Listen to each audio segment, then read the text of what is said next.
Dear friends, welcome once again to the English Sage. You'll be listening or you'll be watching a series of lectures on public speaking. All of us, as human beings, are good communicators.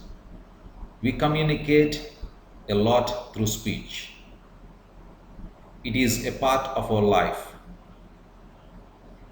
We speak or we communicate with our friends, with our family members, with our colleagues on various occasions. But the moment we are asked to speak in public, we become tongue-tied. You will listen to a series of lectures on the different ways to overcome the stage fright and master the art of public speaking. What is public speaking? The activity of speaking on a subject to a group of people is public speaking. This activity of speaking can be indoors or outdoors. So, the speaker would be addressing a group of people indoors or outdoors, and that activity is called speaking in public or public speaking. Public speaking is used to demonstrate knowledge, share ideas, increase knowledge, opportunity to promote yourself, and become successful. So, speaking in public is a very good platform to demonstrate one's knowledge, to share one's ideas, to increase one's knowledge, and an opportunity to promote oneself, and through promoting oneself become successful in his or her career. The process of public speaking is cyclic. It's a continuous process. The listener listens to the speaker and sends the feedback to the speaker, and the speaker receives his feedback and changes his mode of speech or changes his way of speaking according to the feedback he receives from the listener. The listener's eye contact, the listener's body language, all these things come under feedback, and basing on that feedback, the speaker changes his way of speaking and continues his speech. And receiving that speech again, the listener changes his way of giving the feedback. So as long as the speech is going on, as long as the speech is in process or progress, the feedback goes on to and fro. So it's a cyclic process. The speaker speaks, the listener listens, and he sends the feedback, and the speaker sends this feedback to the listener in the form of speech. So it's a continuous process.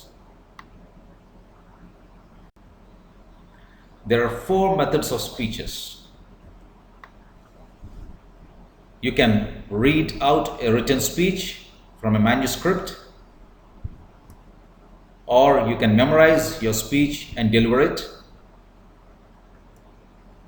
You can prepare your speech and deliver it extempore without the aid of a manuscript, or you can speak a few words without much preparation, and which is called impromptu speech.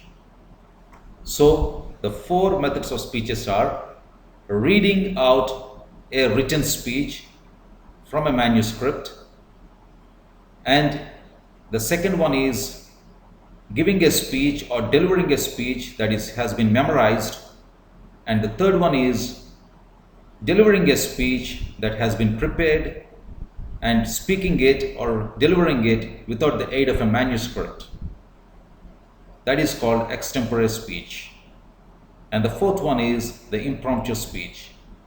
In the impromptu speech, a few words are spoken without much preparation.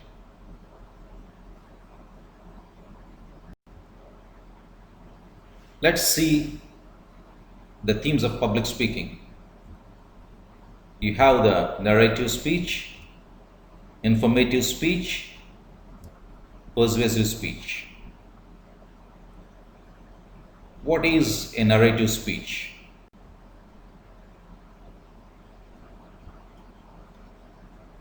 In the narrative speech, you narrate an experience or an incident that has happened in your life. Narrative speech is a personal experience or incident that has been narrated.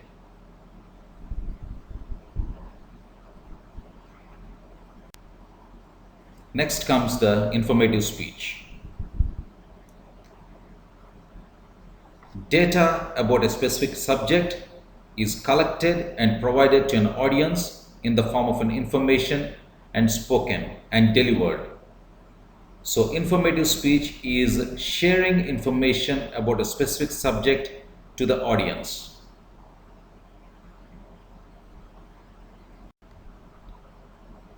What is persuasive speech? Persuasive speech is nothing but convincing the audience to accept your point of view.